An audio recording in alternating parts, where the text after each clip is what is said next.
Yeah. Great. Yeah, let's just, just high level, get into some detail. You guys ask the questions as you see fit. So we kind of looked at numbers through June and then kind of projected so you can kind of see an annualized number where we think we're going to end up. And then obviously you'll see what our budget for next year looks like. And again, funding fee income is generally, we have some loans rolling off, and we had some new loans come in this year, so we think we'll be kind of flat to where we were last year from that perspective. Servicing fee income the same, where hey, we think we're going to end this year at about 165. Next year we got some new loans on the books, so we'll add a little bit to that. Same with the escrow flow, interesting. So what is the volume? Is volume picking up in terms of? It's still pretty slow. Yeah. I mean, I assume well, you're the only banker here. I assume you're seeing the same thing in just your general commercial stuff. Yeah. Right. We have been really busy through probably end of August. Things have kind of been a little bit slower the last maybe 5 to 6 weeks. The loan rates have been really tough because they've gone up a lot. And But the it's banks still- have not gone up as much, so the spread between us and your conventional is not as much. But you're still in the 60s though. The last ventures were in the 60s, right? Yeah, barely. I mean, all of our stuff's in the high stuff. We're high sixes. That's only 1 point. So, it's still, that's a lot. 1 point's a lot. the number. Especially when numbers are that high. Yeah, the bigger the number. The bigger the number, the higher it is, right? So again, relatively, it's always hard to predict. Our fee revenues will be generally flat compared to where. Or sorry if I could chime in too, this shutdown could impact. Because on Right. this time of the shutdown, they're not accepting applications. So, and it'll just put a stop on it.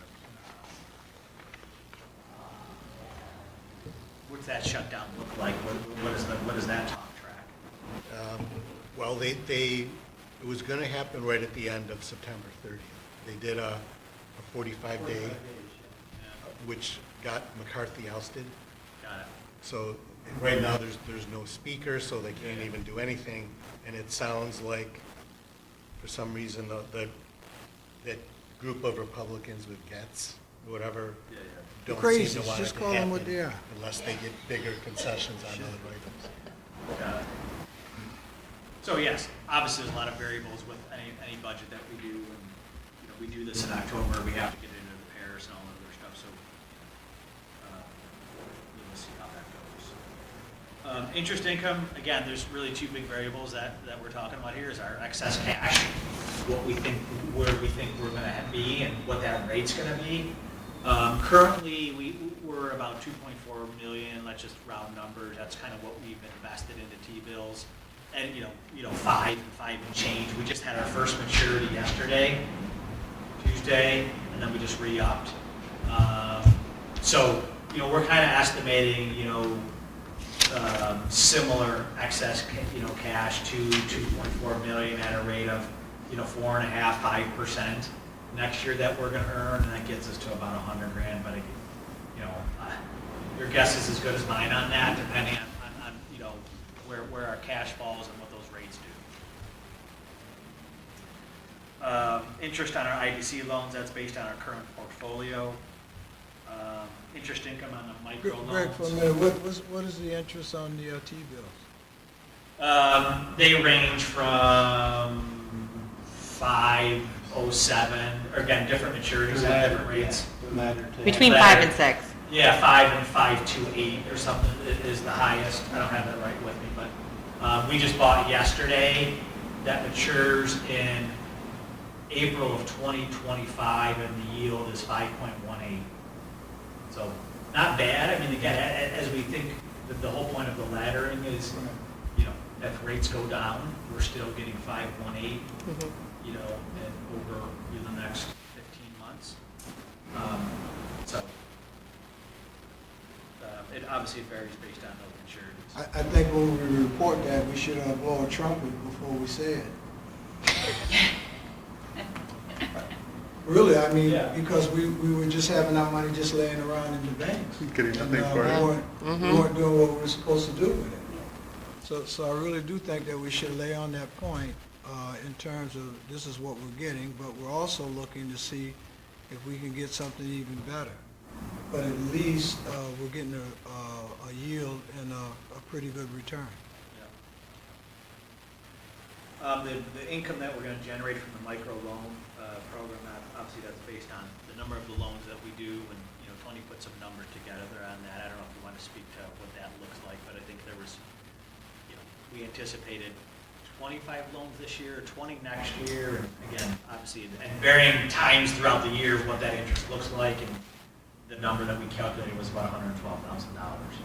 Yeah, I think it was like 20 and then 25. Okay. Because we got the late start, and we have 11, 12 closed right now, and several others kind of in the hopper, Right. tentatively approved or on the way to approval. And then next year, you know, figure if 2 a month happen, Right. Again, there's an average rate of like 8%. 8%, right. Just some other fee income, and again, that's from the micro loan application fees and closing fees is we're estimating $7,000. So overall revenue is about $549,000, a little bit up to what we project this year, and up mainly due to the interest that we're going to generate, you know, in our various programs. In terms of, you know, incentive programs where we are, I mean, we based on what we have today and what we see coming next year, we do anticipate the Great Rate Program going up quite a bit, based on, you know, our business development team and what they see. So that's the big change there, you know, compared to where we have been. You know, that number used to be, you know, quite a bit higher. It certainly hasn't, you know, the last couple of years, it's kind of been going down a little bit, but we think that's going to ramp up a little bit next year in 2023 to get us to about $262,000. Economic development, again, Anna can chime in here, but, you know, based on our conversations with the CDL program, which really got off to a slower start, based on our conversations with them, we anticipate that picking up a little bit. You know, just get more people into the program, so we're budgeting $120,000 for that. We know about our gardening, our BOCES program, and then the retained program we budgeted for. I don't know if you want to comment on what the status of that is. Yeah. So previously the retained program is that housed within another category? Yeah, So- I think we had it under like the other category. Other, right. So what we had done in 2021 was we capped great rate, great rebate, so any given company could only have 2 out at a time, and we allocated $100,000 to retain when we launched it as a pilot, and so now we're separating it out as its own line, and it's possible, so that we haven't had a great deal of activity with retain, because, so we based the structure of retain off of the Monroe Manufacturers, is it Monroe Manufacturers Rewards or Monroe Manufacturers Jobs? I always mix those two together. Jobs. Monroe Manufacturers Jobs, which itself doesn't get a ton of traction, but Monroe Manufacturers Jobs gets a little bit more traction than retain because it's effectively administered by, there's a captive audience because it's associated with the Applied Technology Center at MCC, whereas retain is focused on graduates of all of the colleges and universities in the region. So what we're doing right now, Connor Martin, one of our economic development specialists, has joined Visit Rochester's College Collaboration Committee. We've tabled at the College Fest that's hosted by Campus Rock for 3 years in a row now. And the event just took place last weekend. We're heavily promoting retain. Connor's also talking to, he's established relationships and is communicating with career services at Rockport, RIT, Nazareth, and St. John Fisher, and just generally trying to promote the program more aggressively. We've been in communication with the team at the Chamber that's administering the Rock Remote program, which has been very successful in terms of getting a lot of traction. They have proposed to us that the program would be more effective if we could give candidates more money and give the dollars directly to the college graduates sooner. Those are some characteristics that I think are not super manageable for us because we don't have endless resources to grow the program. And I think it would be nice if you gave more money. right, exactly. So all that being said, in this time frame, we're looking to be more aggressive, more collaborative, and more creative. And What is the cap per person? $2,000. 2,000. Yes. It was mixed into other things. What did we expect from a forecasting we had this year? So did Number we- of students or individuals in the program. So initially so $100,000 would cover 50 people. We haven't put any dollars out there yet, and I So think there's none of no, but There's we've some got about a promised. dozen Yeah. promised. Yeah, the student had to wait a And the year. criterion again is to stay and work here once you. Stay and work here, after- yes. After you get out of college. Yes, and the reason why it's structured the way it is, where the employer has to apply and fill out the paperwork, is because that's how Right. MCIDC. So that's why we're trying to be more, take a closer look at the program and be more directly in contact with So the career services offices. does this just match manufacturing employers, or is it any employer? It matches the target industries of the Finger Lakes Regional Economic Development Okay. Council. So optics, photonics, and imaging, all forms of advanced manufacturing, information technology, agribusiness, and some other categories. So, those tradable industries. So And- it's not retail, not, And we don't know if those industries are actually being aggressive in promoting the program, right? right. That's what we're Right. working on. Okay. And we're, One thing that I think we should do is not like it's a relaunch or anything else like that, but we need to encourage the county executive to be a little bit more aggressive in his language when he's out. That this is a thing that is relatively needed, and although that is a pilot, we're looking to see if there's a way to increase this, because it's important to not let, our intellectual property just leave, Right. After college, and that has to come from his office.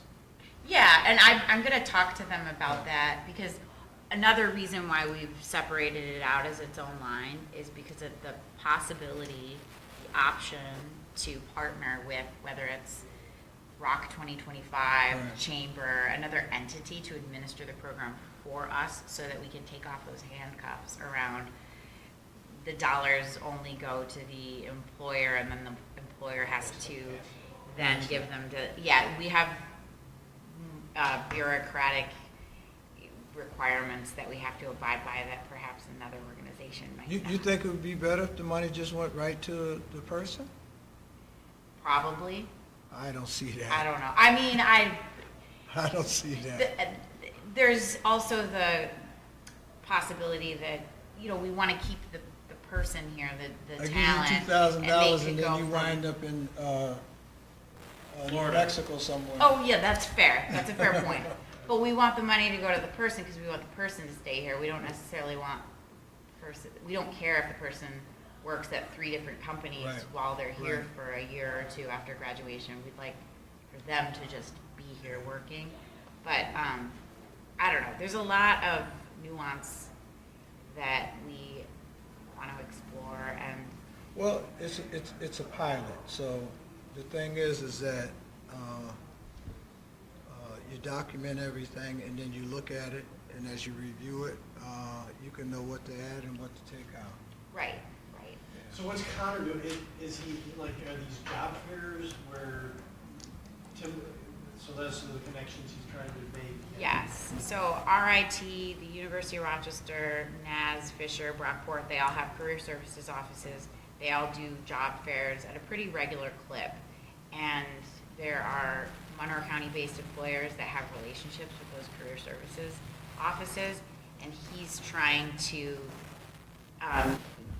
establish relationships within that ecosystem so that the recruiters from the local employers know how does retain work. They can offer that in tandem with extending job offers to recent graduates. They So say- does it seem like we need to be reaching out to employers, maybe it's like, in addition to the schools? Yes, it's Because all, if the schools aren't understanding and communicating it properly to the employers aren't finding out about it. right, so we're trying to tackle both with the emphasis on the employers who are actively recruiting from and on those campuses.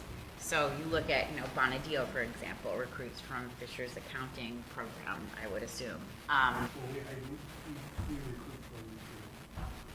from RIT and Mhm. like MCIDC, so. Right, so getting a seat at that table and Yeah. talking to the recruiters and saying, hey, here's our program. You can, when you're extending an offer, you can include this in a package. We're probably not in the, is financial industry. No, I don't think financial So services, we're having professional some kind of, services, it's- right, Isn't it one of the? right. But if it's like, Eastman Kodak, they're hiring right now, believe it or not, that they would qualify. Well, So, let's see how it turns out. yes, and we're Lot of gonna, moving parts. we're gonna be more aggressive, creative, and report back to the board. Right. I'd love to overspend on that one. Oh, yeah, for sure, Yeah. for sure. And you might recall back in 2020, when I first started, there was, I think it was the February MCIDC meeting, that the board voted on the previous administration's version of retain, which was very costly and a little bit unwieldy, but it did have there were some strong elements to it that involved buy-in commitments from area employers and colleges and universities that I think it would be great for us to take that aspect and bake it into this version of retain. Because we've come up with a framework that's less costly and not as unwieldy, but it's not as impactful because it's more of a passive kind of a program. Well, I think in having it by itself there sticks out, so I think when we do present the budget to the full board, this is a discussion I think Yes. we should also have. So that the board Absolutely. Yes, thank you. I'll be prepared with some concise talking points and an action plan. Let's get the money out. Yes. Get the money out.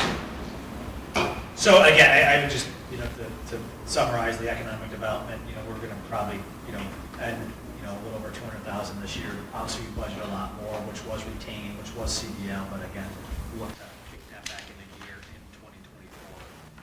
So we budgeted $390,000 for that. Payroll, no new employees, probably more or less just reflects cost of living increases. Overall, our general and administrative is minimal increases. I think the biggest item was what? It's pretty flat. I don't, something, it's 220 to 239.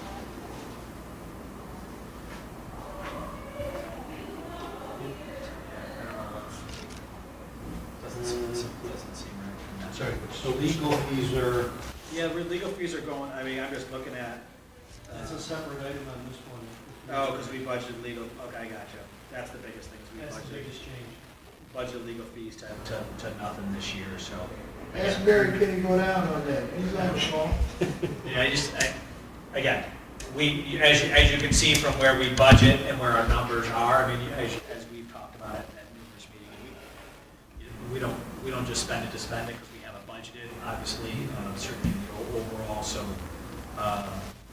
the last budget item you'll see is the micro loan expenses, but those are really a wash, because we're gonna have expenses, and we're gonna voucher for those reimbursements. And there may be some timing things there, but we'll be net zero on that. So, overall, I think, we're budgeting a little over a $600,000 deficit.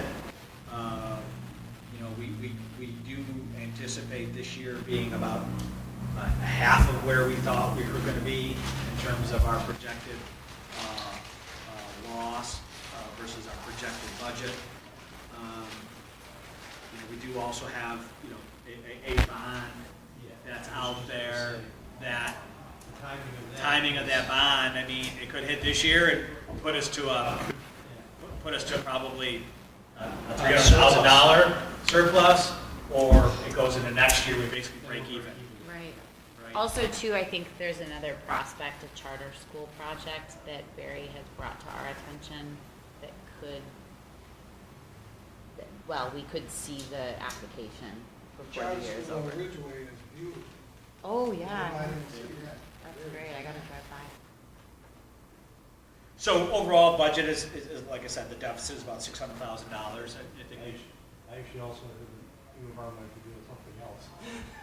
Yes. So whether that will happen next Yeah. calendar year or not. Right. Could also be potential. Yes. Into 2024, something's supposed to happen, right? Mm-hmm. I mean, any questions overall on any of that stuff? I know we kind of talk in detail on most of it, but happy to answer any questions you guys have. Well, it's just the tenor of all of this here, Greg. You gotta make it sound a little bit more exciting. Maybe add some music to your These presentation. numbers are just, Yeah, I generally am not so What, excited that, when we, generate $600,000 more of expenses than we bring in revenue. But we're getting better. We're getting better, and I think we adapt to what our current situation is. We do have our balance sheet is very strong, Our so. balance sheet is still very strong. Yeah.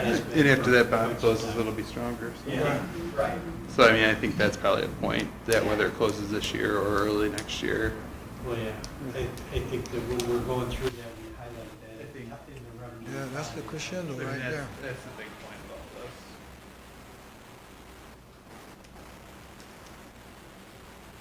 I think the investments have to be highlighted and, the future revenues that we're looking at. I think we highlight those things at the next board meeting. I mean, And I think- investments is a big deal. That's Right. sat dormant for a long time. Right, we just, Even when we had it on our to-do list, it was there for a while. And I think, Tony, this is just what I see regularly. I think also in the higher interest rate environment, we should get more activity in rate rebate. So, It should have more interest in join me for lunch. right. That, I know, I'm always on an island to me. Yeah, join me for lunch, please. I'll join you. Yeah. Do we have any other questions for Greg? Oh, the other thing that, I think that we're supposed to report is that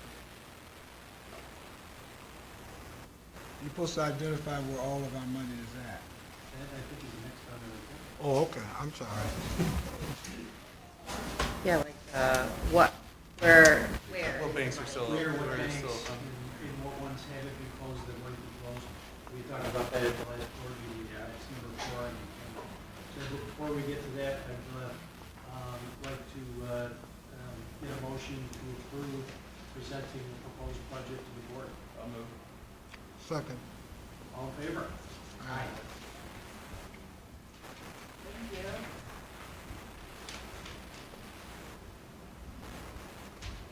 Thanks, guys, for the presentation.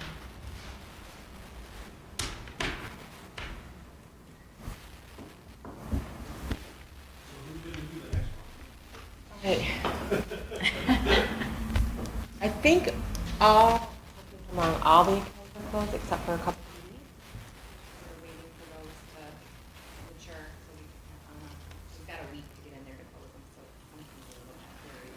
Oh, and that's gonna be the in-person again? Yeah. How many banks? I think there's only 2 left. Which ones?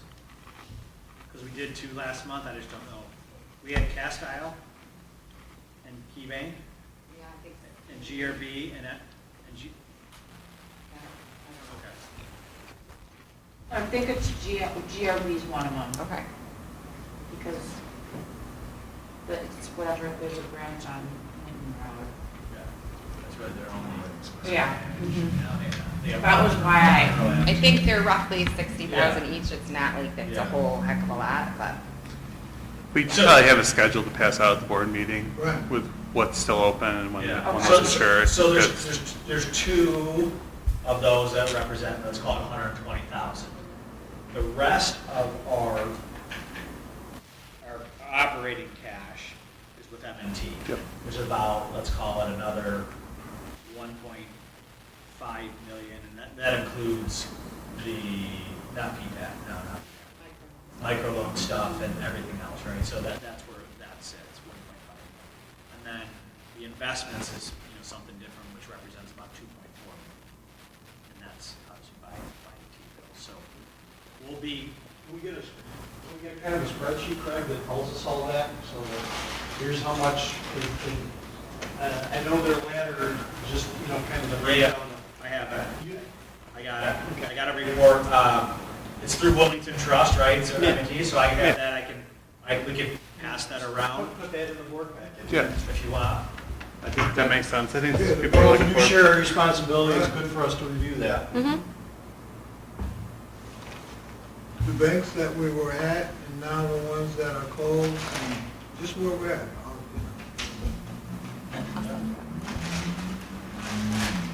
What, Put that together. yeah, and whatever we're getting on the sweep at M&T, I don't know, it's probably not getting a huge amount, It's but 3%. but 3%'s pretty good. Yeah. Yeah, so Yeah. I think we should identify that too. Yeah. Yeah, the one thing that now that, I think we touched on this before, maybe Phil may have asked the question, when we first put our investments out, like not knowing what the microloan, because we had to kind of front a bunch of money for the microloan program, not knowing what the timing of when we were going to get reimbursed. So, if you think about currently, we have 2.4 million in T-bills, right? We have, call it a 1.5 million in cash with M&T, maybe 1.2 if you take out the microloan fund, which we're not going to really do anything with, we're going to kind of, right? We probably are going to look to do some more investment in T-bills, right? Now that we know that we have a better feel for that, what I call our excess cash, our investable cash that's outside of working capital. So I would anticipate probably another $500,000 going into. Yeah, I think so. And again, remember, the whole point of what we're doing is, it seems like we just did it, but, 3 months went by. Like, if we thought we needed the cash, right, if something came up or our microloan reimbursement was being delayed for whatever reason, we didn't have to repurchase another T-bill. We could have kept that and then done something else. This just allows us a little bit more flexibility and everything else. So now that we're at that point, I think probably in the next week or so, we'll probably look at buying another T-bill, getting what I would say our operating cash probably at about $500,000-$600,000. Gives us some, depending on what that looks like, 6 to 8 months of working capital, and and that's probably what I would anticipate. Again, reducing even our operating accounts, putting more into our T-bills now that we have a better handle on kind of how that micro. Well, I think that was the plan originally. Yeah. Yeah, and all of now that we got some of these CDs liquidated, some of these other accounts, it's a little bit easier to manage that. Yeah, when that bond closes, we're going to have more money to deal Oh, with yeah. too, so. Yeah, exactly. So, and again, we'll just have to, we'll probably have these conversations at each of the committees to, when we believe that we have that excess cash, let's continue to do what we're doing, continue to buy. I mean, the interest rate environment, you guys probably know better. It's if we can get 5.25 into,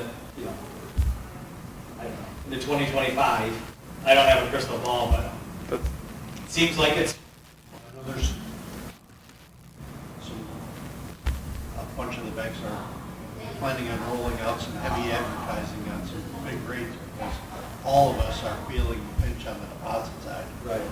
So. I think I seen somebody throw There's gonna be some. there's gonna be some big numbers rolling out, some big advertising. So you might be able to, say, hey, look, okay, you've got this rate out. Maybe I know, right? Right. Yeah. you want to do better than this. Yeah, Right. yeah. Move it over there. Okay. And M&T won't want to lose it if it's theirs, so they may say, oh, we'll have that. These are interesting times. Yeah. Very few times we're more worried about deposits than we are about. This is one of them. Yeah. When's the last time that really has been that significant? Early 2000s. Yeah. 20 year.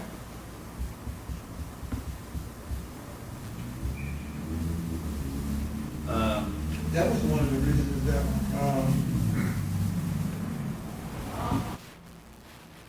we were motivated to do this, is to try to take these things, out of all of these banks and try to get the best rates, the best returns on the money and everything else like that, so, I mean, it's all part of our strategy. And we should follow it to its conclusion, you know? And McKee could be talked to. Yeah, they've worked with us, but that doesn't mean. 3% is Oh, good, not a but I better can do program better. out there.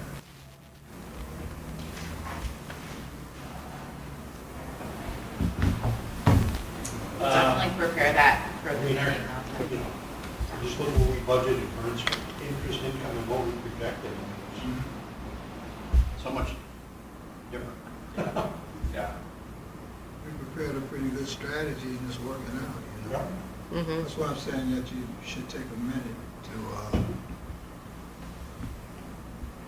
possibly go back and just establish the condition that we're in and where we're at now. That's a big deal. A lot of smart financial minds on our board, and we're fortunate to work with Greg. We have to highlight you all too as a staff to, make this stuff happen. And we So have I'll to, have an announcement we on have to get that. Any other questions on reviewing the accounts or investments? Is there any other business that anybody would like to discuss?